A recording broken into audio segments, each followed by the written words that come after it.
नमस्कार दोस्तों, स्वागत है आप सभी का इन खबर पर। 1 जुलाई की तारीख शुरू होते ही घटित हुए सभी अपराध नए कानून में दर्ज किए जाने लगे।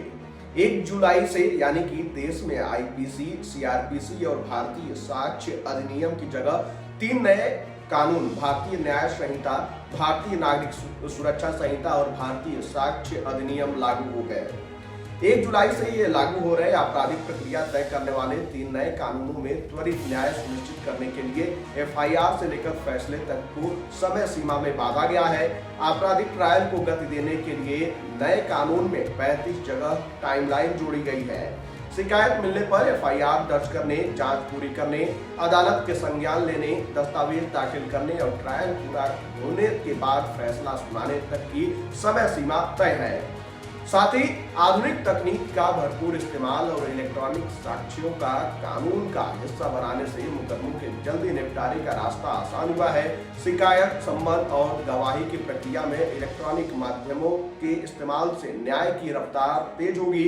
अगर कानून में तय समय सीमा को ठीक उसी मंशा से लागू किया गया जैसा कि कानून लाने का उद्देश्य है, तो निश्चय ही नए कानून से मुकदमे जल्दी निपटेंगे और तारीख पर तारीख वाले दिन लद जाएंगे। वहीं आपराधिक मुकदमे की शुरुआत एफआईआर से होती है। नए कानून में तय सीमा में एफआईआर दर्ज करना और उसे अदालत तक पहुंचाना सुनिश्चित किया गया है। भारतीय नागरिक सुरक्षा संहिता यानी कि बीएनएसएस में व्यवस्था है कि शिकायत मिलने पर 3 दिन के अंदर एफआईआर दर्ज करनी होगी।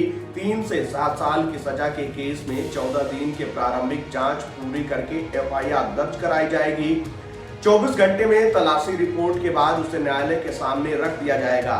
दुष्कर्म के मामले में 7 दिन के भीतर पीड़िता की चिकित्सा रिपोर्ट पुलिस थाने और कोर्ट भेजी जाएगी। अभी तक लागू सीआरपीसी में इसकी कोई सामान्य सीमा तय नहीं थी। नया कानून आने के बाद समय में पहली कटौती यही होगी। नए कानून में आरोप पत्र की भी टाइम लाइन तय है। आरोप पत्र दाखिल करने के लिए पहले की तरह 60 और 90 दिन का समय तो है, लेकिन 90 दिन के बाद जांच जारी रखने के लिए कोर्ट से इजाजत लेनी होगी और जांच को 180 दिन से ज्यादा लंबित नहीं रखा जा सकता। 180 दिन में आरोप पत्र दाखिल करना होगा। ऐसे में जांच चालू रहने के नाम पर आरोप पत्र को अनिश्चित काल के लिए नहीं लटकाया जा सकता। वहीं पुलिस के लिए टाइमलाइन तय करने के साथ ही अदालत के लिए भी समय सीमा तय की गई है। मजिस्ट्रेट 14 दिन के भीतर केस का संज्ञान लेंगे। केस ज्यादा से ज्यादा 120 दिनों में ट्रायल पर आ जाए, इसके लिए कई काम किए गए हैं। प्ली बार्गेनिंग का भी समय तय है और वहीं प्ली बार्गेनिंग पर नया कानून कहता है कि अगर आरोप तय होने के 30 दिन के भीतर आरोपी गुनाह स्वीकार कर लेगा तो सजा कम होगी। कभी सीआरपीसी में प्ली बार्गेनिंग के लिए कोई समय सीमा तय नहीं थी। नए कानून में केस में दस्तावेजों की प्रक्रिया भी 30 दिन में पूरी करने की बात है। फैसला देने की भी समय सीमा तय है। ट्रायल पूरा होने के बाद अदालत को 30 दिन में फैसला सुनाना होगा। लिखित कारण दर्ज करने पर फैसले की अवधि 45 दिन तक हो सकती है, लेकिन इससे ज्यादा नहीं। नए कानून में दया याचिका के लिए भी समय सीमा तय है। वहीं सुप्रीम कोर्ट से अपील खारिज होने के 30 दिन के भीतर दया याचिका दाखिल करनी होगी। आपको बता दूं कि इस नए कानून में क्या क्या है। पहली बार आतंकवादों को परिभाषित किया गया है। राजद्रोह की जगह देशद्रोह बना अपराध है। मॉब लिंचिंग के मामले में आजीवन कारावास या मौत की सजा है। पीड़ित कहीं भी दर्ज करा सकेंगे एफआईआर और जांच की प्रगति रिपोर्ट भी उनको मिलेगी।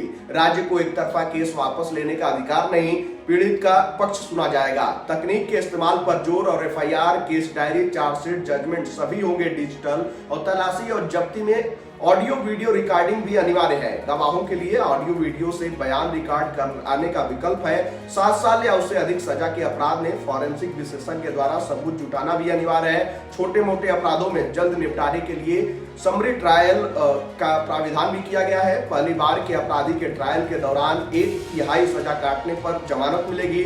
भगौड़े अपराधियों की संपत्ति जब्त होगी। इलेक्ट्रॉनिक डिजिटल रिकॉर्ड साक्ष्य माने जाएंगे।